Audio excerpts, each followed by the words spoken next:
తెల్లగడ్డలంటే ఇంత ఇష్టమున్న నేను ఇన్ని రోజులు ఈ గార్లిక్ బ్రెడ్ ని ఎలా మిస్ అయ్యానో అర్థం కాలేదు.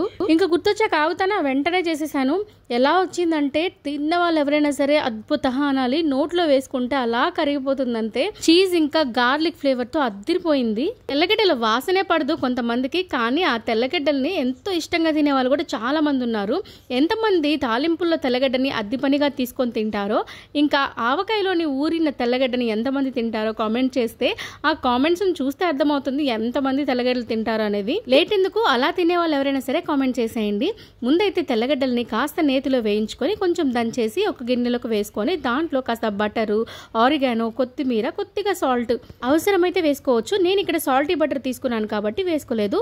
వీటిని బాగా మిక్స్ చేసేసుకొని నేను బ్రిటానియా బ్రెడ్ తీసుకున్నాను, పావు బన్స్.